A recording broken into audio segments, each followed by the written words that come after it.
प्रभु यीशु के सामर्थ्य नाम में आप सबको जय मसीह की, प्रेज द लॉर्ड। आइए आज के मनन के लिए हम प्रभु के पवित्र वचन को निकालें। मेरे साथ तीमुथियुस की पुस्तक निकालेगा, पहला तीमुथियुस 5वां अध्याय और उसका वचन 22। हम 22 पद के आखिरी भागों पर मनन करेंगे, पर इस समय हम पूरा वचन पढ़ते हैं। यहाँ पर लिखा है, किसी पर शीघ्र हाथ न रखना और दूसरों के पापों में भागी न होना, अपने आप को पवित्र बनाए रख। Praise the Lord, hallelujah. परमेश्वर के लोगों, प्रभु का वचन हमसे आशा करता है कि हम पवित्रता में बने रहें। इस संसार में, पाप में, जगत में अपने आप को पवित्रता में रखना कठिन है, कई बार बड़ा मुश्किल लगता है। पर सच कहीं ये मुश्किल नहीं है, असंभव नहीं है। प्रभु सहायता करता है, परीक्षा में वो निकास करता है, वो मदद करता है। पर प्रभु का वचन कहता है पवित्रता में अपने आप को बना के रखना जरूरी है। अगर आप पवित्रता में रहेंगे, आप परमेश्वर के फेवर को देखेंगे। प्रभु के वचन को निकालिए, परमेश्वर के वचन को देखिए। आप पुराने नियम में यूसुफ के जीवन को जानते हैं। एक जवान लड़का, प्रभु का भय मानने वाला, परमेश्वर के पवित्रता में रहने वाला, पर उसे पोतीपर की पत्नी ने खुलेआम ऑफर किया कि वो उसके साथ व्यभिचार करे, गंदा काम करे, कुकर्म करे। इस लड़के ने उस खुले न्योते को रिजेक्ट किया, कहा नहीं। कितना मुश्किल है ना एक जवान लड़के के लिए बात बोलना, जबकि उसे खुलेआम पाप करने का अवसर मिले। कोई आपको शराब पीने का ऑफर दे, कोई बीड़ी या गांजा या गंदा काम या किसी और नशा करने का आपको ऑफर दे, कहे कोई बात नहीं, पैसा भी नहीं लगेगा, चलो चलते हैं साथ में। बहुत मुश्किल है, ना कहना बहुत कठिन लगता है। पर अगर आप प्रभु से प्यार करोगे तो पवित्र आत्मा आपकी सहायता करेगा नहीं कहने में। हालेलुया। वो आपकी सहायता करेगा उस पाप से भागने के लिए। यूसुफ को परमेश्वर ने महान फेवर दिया। उस महिला को उसने कहा नहीं, और इसके बदले में क्या हुआ? उसने एक बड़ी कीमत चुकाई। इस महिला ने अपने पति से झूठी शिकायत की और कहा, ये जो लड़का है इसने मेरे साथ ऐसा ऐसा किया है, मेरे साथ छेड़खानी की, मैं तो बच गई, ये लड़का बड़ा दुष्ट है। और क्या हुआ? उसके मालिक ने उसे पकड़ के बंदीगृह में डाल दिया। अब पवित्रता में रहने का बताइए ये इनाम। पर कई बार आपके साथ ऐसा होगा कि आप सही रहेंगे तब भी लोग आपकी बुराई कर देंगे, आप सही रहेंगे तब भी आपकी निंदा होगी। पर आपको डरना नहीं है। जब प्रभु के दासों के साथ हुआ, अगर आपके साथ हो रहा, कोई बड़ी बात नहीं। अगर उसने ऐसा करने के बाद उसको भी छुड़ाया तो निस्संदेह प्रभु आपको भी छुड़ाएगा। यूसुफ के साथ क्या हुआ? अगर कल्पना कीजिए, अगर ये जवान लड़का उस महिला को हाँ कह देता तो शायद वो पाप का जीवन बड़ा एंजॉय करता, उसको बड़ा मज़ा आता पाप करने में, और उसकी प्रमोशन होती, उन्नति होती। ज़्यादा से ज़्यादा क्या बनता? वो पोतीपर मिस्र जैसे बड़े साम्राज्य में एक छोटा अधिकारी है, एक प्रांत का अधिकारी। उसी लेवल तक वो यूसुफ का उन्नति, प्रमोशन होता। पर उसने नहीं कहा और अब जेल में है। कई साल तक वो जेल में सड़ता रहा। एक दिन परमेश्वर ने कार्य किया। उस देश के राजा फिरौन को एक ऐसा स्वप्न आया जिसका अर्थ कोई मंत्री, कंत्री, कोई ज्योतिष, कोई पंडित बता नहीं सका। तब किसी ने कहा कि जेल में एक जवान लड़का है जिस पर परमेश्वर का आत्मा वो बता सकता है। यूसुफ को बाहर निकाला गया और राजा के सामने खड़े होकर उसने सब बातों को, यानी सब गुप्त भेदों को डिकोड कर दिया, ओपनली उसने बता दिया।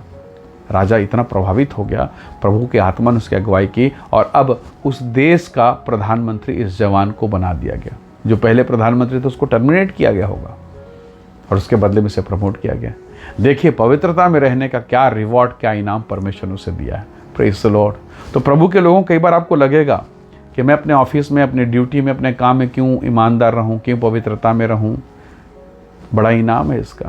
लेकिन हाँ, स्कूल कॉलेज में, संसार के चहल पहल में, मार्केट में, या जहाँ आप छोटा मोटा काम करते हैं या एक बड़ा बिजनेस करते हैं, या फिर आप कोर्ट कचहरी में, कहीं भी हो, इस पाप में, संसार में अपने आप को निर्दोष बनाना, पवित्रता में चलना सच में कठिन है। पर यह असंभव नहीं है। मेरे और आपके लिए तो बहुत कठिन है। पर परमेश्वर का आत्मा जब आपको फेवर देगा, आपके साथ रहेगा, आप बड़ी बड़ी परीक्षा से जीतेंगे, आप जयवंत होंगे। हो सकता है कुछ दिन तक आप कठिन परिस्थिति में रहें, पर प्रभु का आत्मा आपकी सहायता करेगा। यहोशू की पुस्तक उसका 3 अध्याय उसके वचन 5 में परमेश्वर के वचन में लिखा है, प्रभु ने यहोशू से कहा, अपने आप को पवित्र करो और तब कल मैं तुम्हारे मध्य में आश्चर्य कर्म करूँगा। Praise the Lord. कई बार हमारे जीवन में आश्चर्य कर्म क्यों नहीं हो रहा है? आप कलीसिया में बहुत अच्छे हैं, वचन में भी बहुत अच्छे हैं, प्रार्थना, दुआ, आराधना सब में अच्छे हैं, दान दशमान सब चीज़ों में अच्छे हैं, पवित्रता में गड़बड़ है, वहाँ गड़बड़ हो रहा है।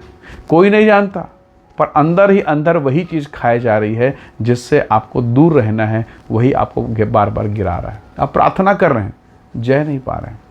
जय किसकी ओर से मिलेगा? परमेश्वर की ओर से। आप शारीरिक होकर कैसे उसको जीत पाएंगे? संभव नहीं है। क्या मैं और आप शैतान का सामना कर पाएंगे, टिक पाएंगे? कभी नहीं। पर यीशु मसीह के अनुग्रह के द्वारा, यीशु के नाम के द्वारा हम जय को प्राप्त कर सकते हैं। Praise the Lord, hallelujah. प्रभु के लोगों, शद्रक, मेशक, अबेदनगो नाम के 3 जवान थे। दानियेल के पुस्तक में इसका वर्णन है। इन तीनों जवानों को कहा गया कि वो राजा का अशुद्ध भोजन ग्रहण करें, दारू पिएं, शराब पिएं, अशुद्ध भोजन को खाएं। और ये तीनों जवान परमेश्वर के भय मानने यहूदी जवान थे, प्रभु के भय भक्ति में रहने वाले जवान थे। इन लोगों ने कहा हम नहीं खाएंगे, हम राजा का भोजन खाकर अपने आप को अशुद्ध नहीं करेंगे। उनके प्रधान उनको समझाया, उसने कहा हमें थोड़ा मोहल्लत दीजिए और हमें चेक कीजिए, हम सादा साग पात खाएंगे और हमारे चेहरे को, हमारे शरीर को जांचिए, परखिए कि हम हष्ट पुष्ट हैं कि नहीं, अन्यथा फिर हम उसी को खा लेंगे। परमेश्वर ने अनुग्रह किया और इन जवानों को उनकी ईमानदारी के कारण बेहतर स्वास्थ्य दिया। कई बार आपको लोग मिल जाएंगे, आपको कोई नशा करने के लिए पैसा भी दे देगा, फ्री में पिला देगा, पाप करने के लिए फ्री में लेके चला जाएगा। और ऐसे समय में क्या आप नहीं बोल पाएंगे? मुश्किल लगता है। लेकिन पवित्र आत्मा के साथ अगर आप हैं, प्रभु के साथ आप हैं, तो आप एक ही जवाब देंगे, नहीं अर्थात नहीं। आप पवित्रता में रहेंगे और इस पवित्रता के कारण प्रभु आपको आशीष देगा। संसार के सब लोग भ्रष्ट हो गए थे, पर नूह के विषय में लिखा वो अपने समय के लोगों में सबसे खरा था, पवित्र जीवन बिताने वाला व्यक्ति था। सारा संसार डूब के मर गया, पर नूह के कारण उसका घराना बचाया गया, उसकी पत्नी, उसके बेटे शेम, हाम, यपेत, उनकी 3 बहुएं बचा ली गई। Praise the Lord. प्रभु के लोगों, आपकी धार्मिकता, आपकी पवित्रता, आपकी खराई के कारण आपको नहीं मालूम कितने लोग बचने वाले हैं। हो सकता है आपकी पत्नी, आपका पति, आपका बेटा, बेटी, घराना, परिवार, आप खराई में रहें। कोई किसी आपकी बुराई कर दे, कोई आपकी निंदा कर दे, कोई आपके बारे में ये कह दे, हाँ तुझे तो ये बोल रहा था, ऐसा तो बोल रहा था। क्यों? जिसे हमने अपने कान से नहीं सुना उसकी बात को मानकर क्यों विश्वास करें और क्यों अपने मन को खराब करें? बहुत बार क्या होता है मालूम है, आपने किसी को आपके बारे में, अपने बारे में बोलते सुना नहीं है, उसने कहा था इसलिए आपका मन खराब हो गया। किसने बताया? जिससे सुनना था उसने नहीं बताया, किसी और ने बताया। आज बहुत सारे लोगों के जीवन का चैन इसीलिए उड़ गया है क्योंकि उन्होंने सुना अपने बारे में, किससे? डायरेक्ट उससे नहीं सुना, किसी और से सुना। क्यों अपना दिमाग खराब करें? और अगर उसने कुछ बोल भी दिया, मान लीजिए आपके खिलाफ में, आपके विरोध में, आप तो ऐसे नहीं होना, तो फिर क्यों टेंशन लेना?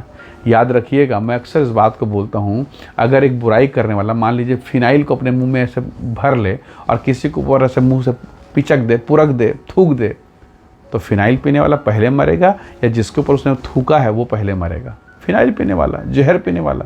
तो बुराई करने वाला ऐसा ही है। बुराई करने वाला, वचन में लिखा, अपने बुराई के द्वारा मारा जाएगा। आप चिंता मत कीजिए, उसका फिनाइल उसी को निपटाएगा। हालेलुया। तो आप पवित्रता में रहेंगे तो प्रभु आपको सम्मानित करेगा, आपको आशीषित करेगा। वचन कहता है पवित्रता को बना के रखना है। Praise the Lord. आइए दुआ करें ताकि प्रभु हमारे घराने को, हमारे परिवार को आशीषित करे। स्वर्ग में विराजमान परमेश्वर, मेरे प्रिय भाई बहनों को मैं आपके हाथों में सौंपता हूँ। महान और बड़े कामों को प्रकट कीजिए प्रभु जी, और सब प्रकार की अशुद्धता से बचाएं, पवित्रता में रखें, महिमा से भरपूर करें। सारा आदर आपको देते हैं, यीशु के सामर्थी नाम से मांगते हैं। आमीन, आमीन। प्रभु आप सबको आशीष दे, परमेश्वर का अनुग्रह आप सबके साथ हो। Praise the Lord. जय मसीह।